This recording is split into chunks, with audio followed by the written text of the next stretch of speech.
Today we came to photograph little critters, animals. In the last few videos we've been testing this beast for astrophotography. Today we're going to try it out in one of its main functions, which is wildlife photography.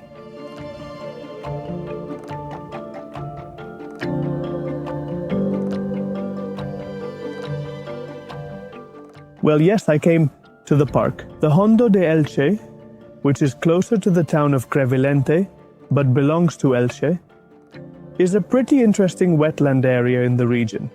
This one here, I'm not just here to photograph the wetland birds. There are herons, there are ducks, there's a ton of typical wildlife in this kind of landscape. I'm mainly here to try to photograph the flamingos.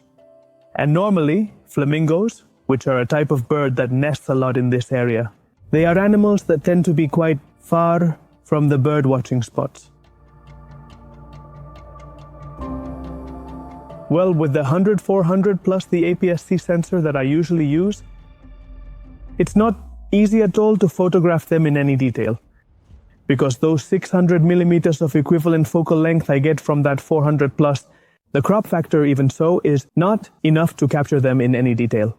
However, here we have an OM1 Mark II with a micro four thirds sensor and a O150-400 from Olympus. What it gives me, a crop factor of 2 turns those 400 millimeters into 800 millimeters. Also, I'm using a 1.4x teleconverter. The telephoto lens itself has a 1.25x teleconverter, which allows me to reach an equivalent focal length of over 1300 millimeters. And with this, I really hope to be able to photograph the flamingos properly.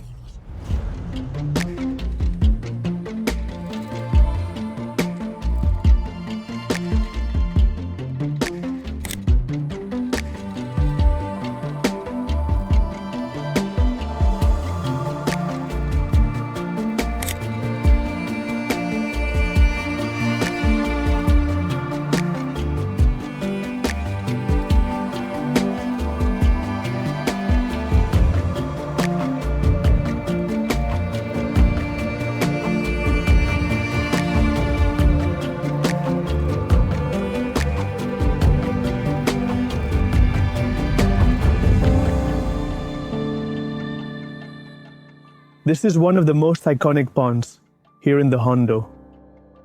With this wooden walkway, it's really beautiful. Just coming here to take a walk in the countryside with the family is already worth it, and seeing the animals. But it's also interesting to photograph some of this lagoon wildlife, which, in addition, we can see quite up close here. Almost everything I see around me are coots. Are these the species of those blackbirds with the white beak? Some have a red beak. And well, let's see if we can photograph something from here.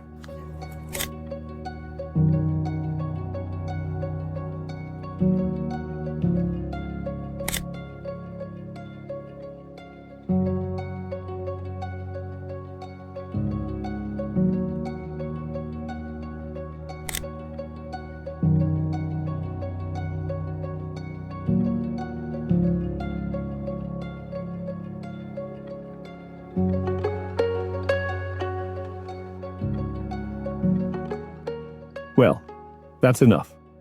Let's see if we can photograph some flamingos.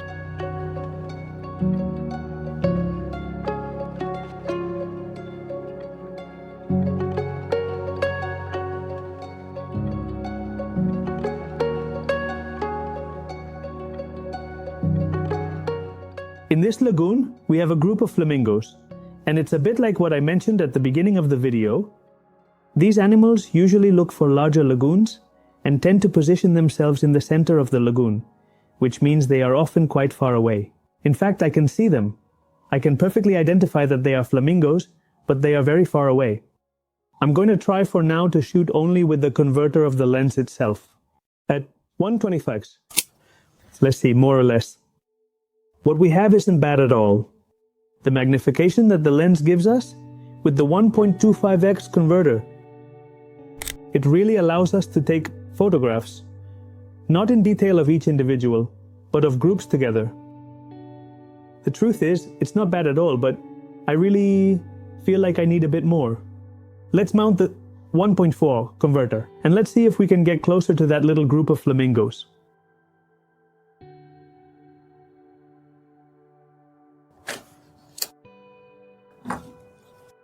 There we have it mounted.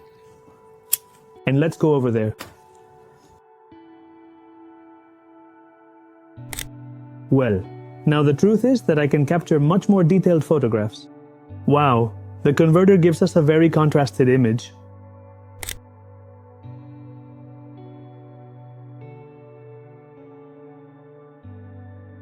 Wow, incredible. They are really far away, very far away. With the 100-400 and my APS-C sensor, I could photograph the whole group and that's it. But here, I still can't focus, obviously, on specific individuals, but the level of detail is very high. We have an isolated individual here, a little closer. Let's see if we can get it.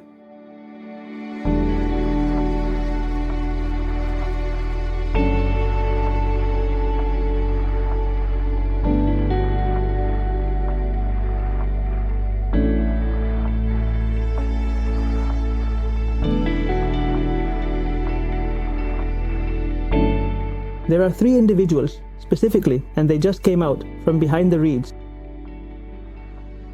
So now I have them perfectly in sight.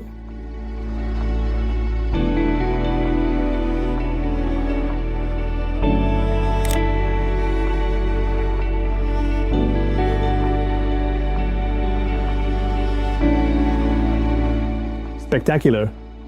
Well, in this lagoon, where there usually aren't any flamingos, we've found a good group of flamingos. Let's go with the team. To the other lagoon that's right on the other side, so we're going to have the sun in our face, we're going to have backlighting. Let's see if we have flamingos over there, which is where they usually are, and let's see if we can get some different photographs.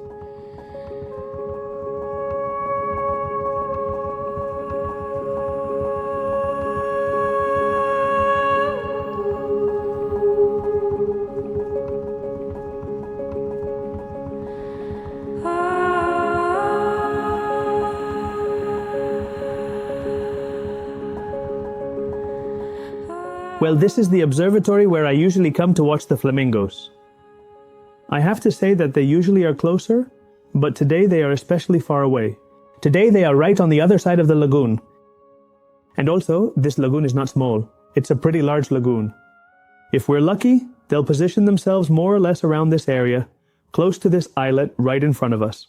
Then we will be able to capture closer photographs with more detail of the animals.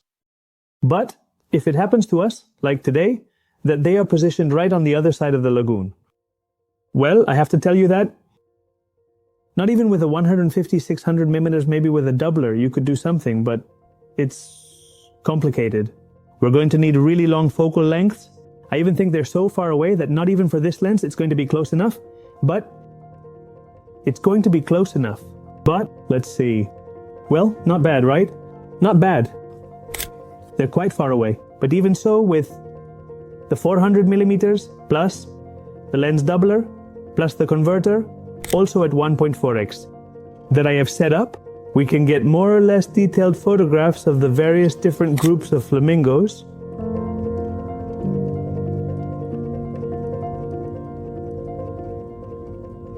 So, once we've captured a bit of the different groups that are there, a little more.